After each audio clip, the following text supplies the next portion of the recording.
Fais-le. 24 sur 2, troisième.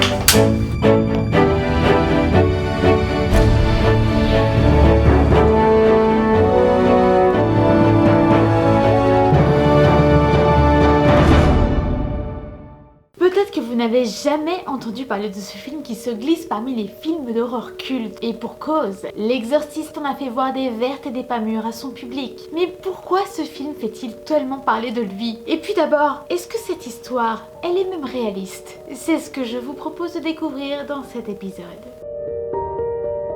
L'exorciste raconte le récit de Regan, une jolie petite fille de 12 ans dont le comportement commence tout doucement à changer, à tel point que sa maman décide de l'emmener voir un médecin pour y faire quelques examens supplémentaires. Jusqu'au jour où quelques examens supplémentaires ne seront plus suffisants.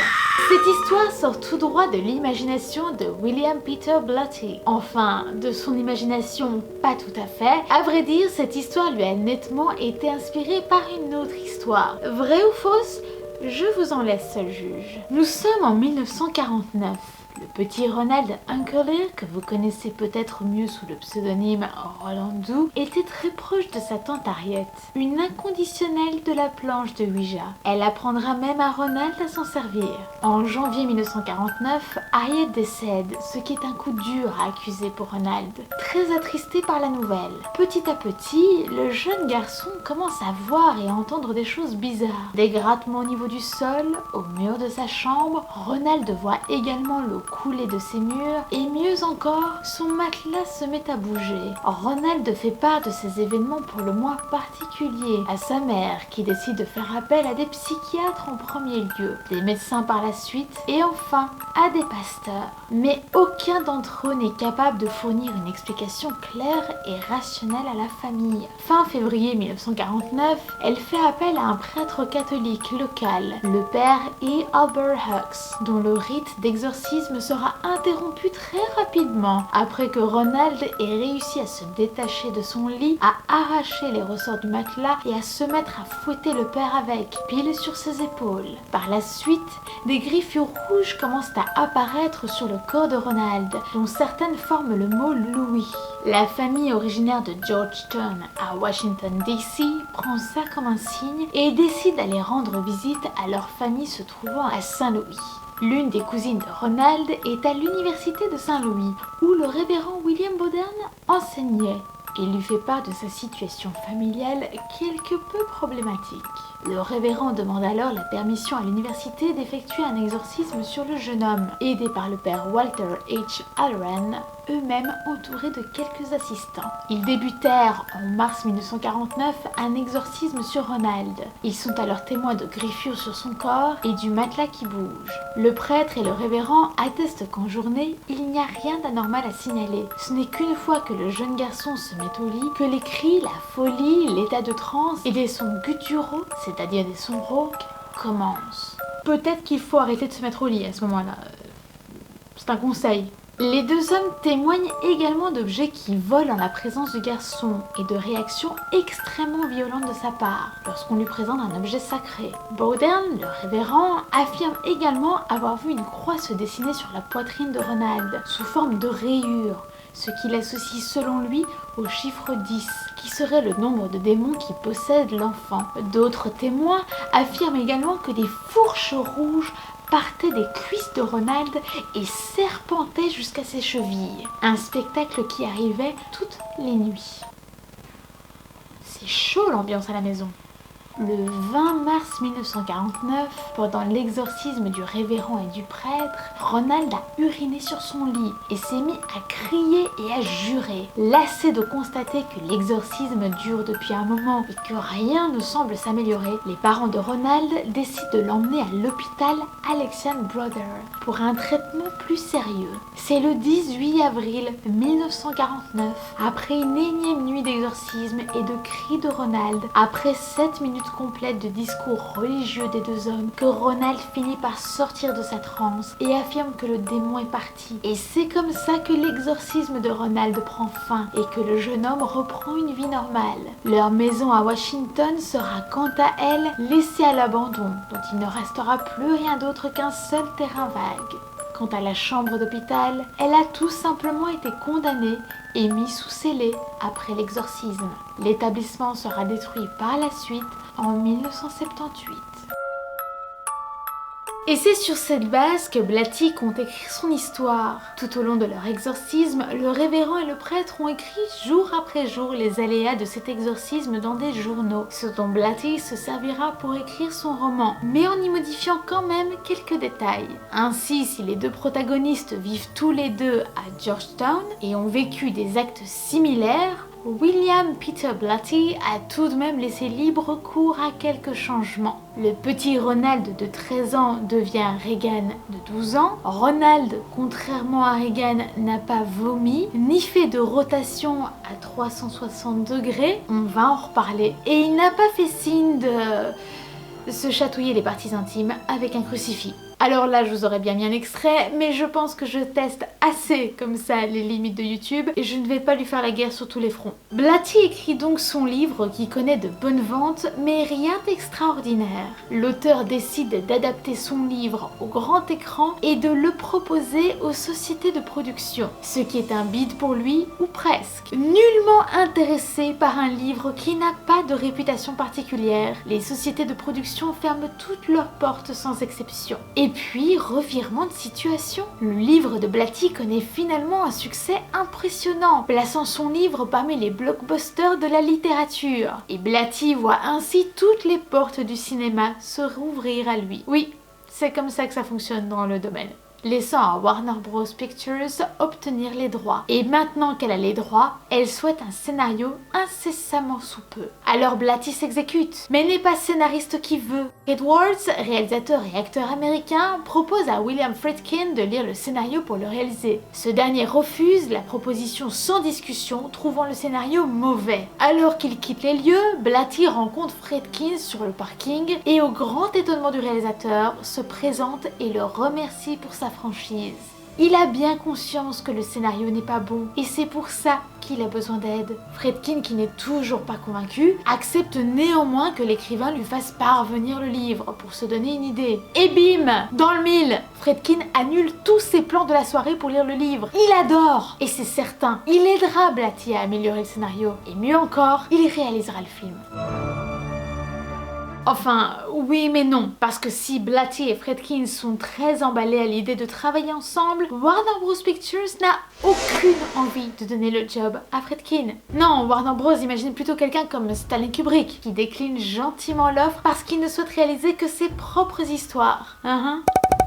Finalement, Warner Bros. Voit le film de Friedkin, The French Connection, et est totalement séduit par le travail du réalisateur. Emballé, c'est pesé, Friedkin sera le réalisateur. Et finalement, Friedkin ou Kubrick, niveau tortionnaire, on est plus ou moins sur la même chose. Quant aux acteurs, le réalisateur et l'auteur souhaitent avant tout des personnes pas trop connues. Ainsi, Marlon Brando aurait pu jouer le rôle du père Lancaster Marine, mais le réalisateur refusera, par peur que le film ne perde son essence même et devienne un film de Brando. Jack Nicholson aurait pu jouer le rôle de Karras, mais l'auteur préféra Jason Miller, après l'avoir vu jouer dans une pièce écrite et mise en scène par lui-même. Il sera d'autant plus convaincu par son choix lorsqu'il apprendra que Jason Miller a une éducation catholique et fut une époque à étudier pour devenir prêtre jésuite. Qui de mieux que lui, honnêtement? Peut-être William O'Malley, qui joue le père Dyer et qui est un véritable prêtre. Il a d'ailleurs partagé ses nombreuses connaissances dans le domaine en devenant conseiller technique pour le film.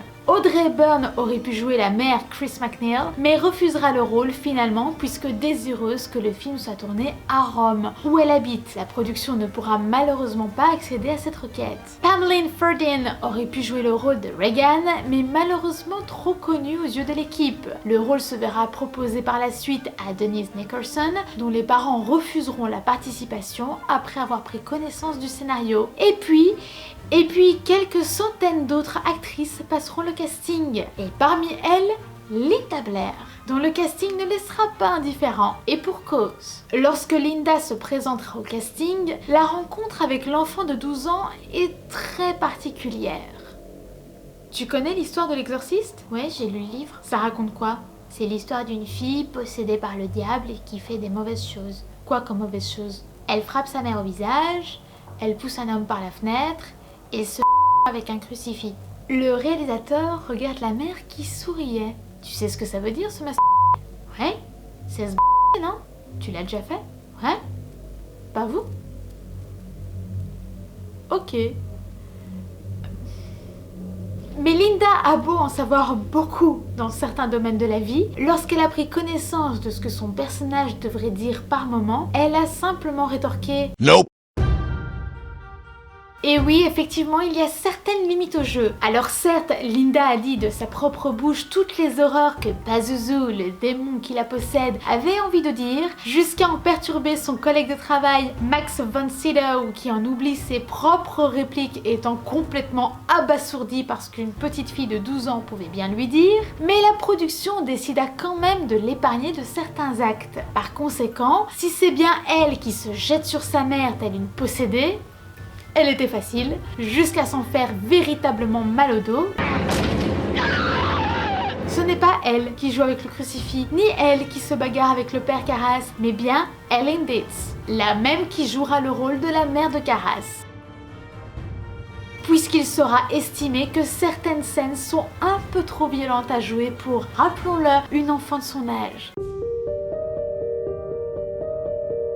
Parlons-en d'ailleurs de ce vomi. Vous vous en doutez, il ne s'agit nullement de véritable vomi, mais bien de soupe de petits pois de la marque Anderson. Oui, parce qu'ils avaient essayé la marque Campbell's, mais l'effet n'était pas aussi bon. Dans cette scène, vous pouvez par ailleurs apprécier la réaction de Jason Miller, qui se fait vomir dessus. Une réaction tout à fait réaliste, puisqu'il n'était pas prévu que l'acteur se fasse vomir au visage. En effet, selon la scène préparée, Miller devait être touché au niveau de la poitrine. Mais le tuyau permettant de faire illusion du moment fatidique dérapa au dernier moment et visa en plein dans le mille. We had to have all these devices installed in her mouth.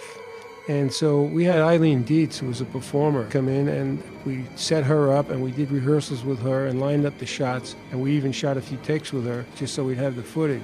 In the final cut, there's a subliminal cut of Eileen that we had made.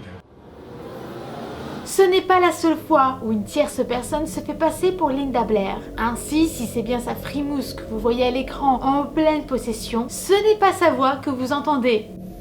You might loosen these straps then. Au tout départ, Friedkin souhaitait utiliser la voix de la jeune actrice et la triturer électroniquement sur ordinateur. Mais force est de constater que sur certaines scènes, ça ne fonctionne pas du tout. Friedkin choisit alors une option différente. Il demandera à Mercedes McCambridge de prendre ce rôle, un rôle dans lequel elle s'est d'ailleurs énormément impliquée. Friedkin n'hésitait pas à l'attacher et à l'habiller en conséquence pendant ses enregistrements pour que les bruits soient exactement similaires à ce qu'on voit à l'écran. Mais plus surprenant encore, sobre depuis quelques années, l'actrice décida de renoncer à sa sobriété de sa propre initiative en buvant du whisky, un alcool qui lui donnait une voix plus rauque dans ses souvenirs. You might loosen these straps then. Elle s'infligea également un régime à base de cigarettes pour accentuer cette voix rauque et se força à avaler des œufs crus et des pommes de terre écrasées qu'elle recrachait pour simuler un vomi à la perfection. La plupart des gémissements de Regan que vous entendez sont le fruit de sons créés sur base de remix de cris de porc. Et là, accrochez vos ceintures. Le son entendu lorsque le démon sort de son corps est le son d'un groupe de porcs que l'on mène à l'abattoir.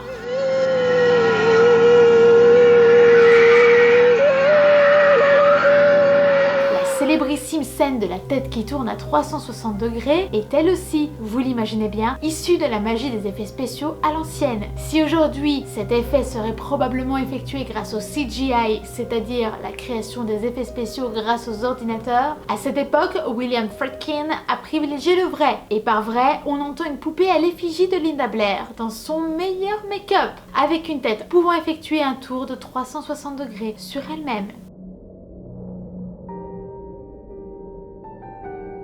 Pour terminer dans les scènes cultes, celle de Regan descendant l'escalier telle une araignée est jouée par la contorsionniste Linda R. Hager, suspendue par des fils transparents. Une scène qui sera supprimée du film à sa sortie, en partie à cause du réalisateur qui n'appréciait pas que les fils soient visibles. Des années plus tard, la scène sera remise dans le film après que la technologie soit passée par là et ait supprimé ces fils sur ordinateur.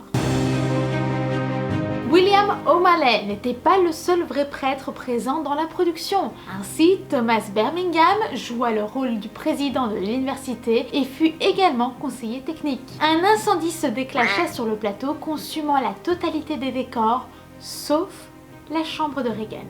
Juste de quoi faire flipper l'équipe bien comme il faut, à tel point que le réalisateur suppliera Thomas Birmingham de venir exorciser la chambre, chose que le prêtre refusera de faire, stipulant que ça ne ferait qu'accroître un peu plus la peur chez tout le monde. Finalement, à force de supplications de la part du réalisateur, Birmingham acceptera de venir visiter le plateau et de faire une petite bénédiction dans la chambre de Regan afin de rassurer tout le monde. Pour autant, pas mal de décès arriveront au cours de la période de tournage, notamment parmi les proches de l'équipe de tournage, ce qui fera perdurer leur sentiment de malédiction. À sa sortie, le film fera un effet certain sur le public, certaines personnes faisant des crises d'hystérie ou tournant de l'œil. Le malaise étant à tel point que les cinémas vendaient des sacs à vomir avec les tickets et que des équipes d'ambulanciers étaient obligées d'attendre à la sortie des salles en cas de problème. Les autorités de certaines villes en Angleterre ont été jusqu'à interdire la diffusion du film en salle. De ce fait, des voyages clandestins en bus s'organisaient parmi les habitants de ces villes pour aller voir le film